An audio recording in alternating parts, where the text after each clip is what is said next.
Organizacija vrta i gredica u njemu je najvažnija stvar u početku nove sezone uzgoja. Razlog tome je taj što svaka biljka ima neke svoje karakteristike koje mogu pomoći ili odmoći drugoj biljci pored sebe. Ako pametno sadimo različite biljke jednu pored druge, pomoći ćemo im u organskom uzgoju da se bolje i lakše razvijaju, ali i čuvaju od različitih insekata, bakterija i gljivica. Ono što morate znati je da se ne bi trebali ograničiti samo sadnjom povrća i voća, nego bi trebali uklopiti različito cvijeće koje će vam pomoći u uzgoju. Prije nego navedemo poželjne parove, trebamo napomenuti da uspješan rast i razvoj biljaka ovisi o mnogim faktorima, kao što su kvaliteta tla, njegova kiselost i vlažnost, vremenski uslovi, klimatski uslovi i ostalo što utječe na uspješnost biljaka. O svim tim temama smo već dosta govorili, pa ih potražite na našem kanalu. Ukoliko vam se naši savjeti pokažu korisnima, ostavite like podrške, a svakako ostanite uz nas i redovno pratite naše video savjete jer sve je to jedan uvezan proces. Važno je znati da nekad jednom vrtlaru uspije kombinacija biljaka koja drugom ne uspije, a na to utječu već pomenuti faktori uslova u tlu, ali i vremenski uslovi te godine, te predanost, to jest raspolaganje vremenom za održavanje vrta. Iz tog razloga je važno da vodite svoje bilješke i saznajete koje kombinacije biljaka su najuspješnije kod vas. Mi ćemo sa vama podijeliti naše iskustvo i predložiti one biljke koje su najčešće odlična kombinacija i nadamo se da će takva biti i u vašem vrtu. Postoje određena pravila koja možete pratiti. Ono o čemu možete voditi računa dok sadite svoje biljke jeste da pazite na vrijeme njihova dozrijevanja. Neka ne dozrijevaju sve biljke u isto vrijeme, nego neka plodove da jedna skupina biljaka, pa nakon toga druga. To će potaknuti brži rast kasnijih biljaka, ali i njihove veće plodove. Isto tako, ako sadite biljke iz iste porodice na istom području, sve one će od zemlje uzimati iste sastojke, a i napada ih isti štetnik, pa niti će sve uspjeti uzeti hranu koja im je potrebna, niti će preživjeti ako ih napadne štetnik koji će se lako i brzo proširiti po svim tim biljkama. Ono što je također važno jeste da uklopite biljke različitih visina i bujnosti.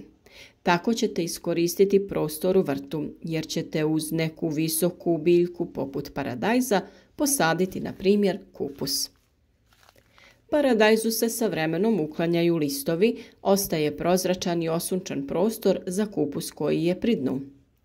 Paradajz koristi kalij i fosfor, dok kupus više treba dušik. Kupus oko paradajza čuva vlagu i štiti tlo od ispiranja. Sada vidite u kojem smjeru idem sa ovim primjerom. Ipak jedna od najpoznatijih i najuspješnijih kombinacija su mrkva i luk. Njih smo često spominjali. One su tako odličan par za sadnju jer mrkva svojim mirisom tjera lukovu muhu, a miris luka pak tjera mrkvinu muhu. Za njihovu sadnju morat ćete jednako pripremiti tlo sa puno humusa i kalija. Kupusnjače i mahunarke su odlična kombinacija jer osim što omogućavaju dobru iskoristivost prostora, ni vremenski ne dozrijevaju zajedno. Kad mahunarke dozriju, tek onda počinje bujati kupus, što smo naveli kao prednost u sparivanju biljaka. Isto tako, mahunarke općenito obogaćuju tlo dušikom, a kupusnjače trebaju puno dušika za svoj razvoj. Sljedeća kombinacija su kukuruz, visoki grah i tikve. To je poznata kombinacija sadnje jer je kukuruz potpora visokom grahu. Grah sa druge strane privlači insekte koji se hrane drugim insektima, a žive na kukuruzu, čime pomažu razvoju kukuruza. Isto tako obogaćuje tlo dušikom, što je potrebno tikvama. Tikve pak svojim velikim listovima štite tlo i tako ove 3 biljke odlično surađuju. Za papriku je jako teško pronaći parove koji njoj odgovaraju, a da su isprobani i provjereni. Mi smo isprobali kombinaciju i odlično se slaže sa kupusnjačama i nevenom, baš kao i paradajz. Jedino što kod ovakve kombinacije trebate paziti da izdašno nahranite tlo, jer ove biljke zahtijevaju jako puno hrane. Paprike nemojte saditi uz mahunarke, to jednostavno nije dobra kombinacija.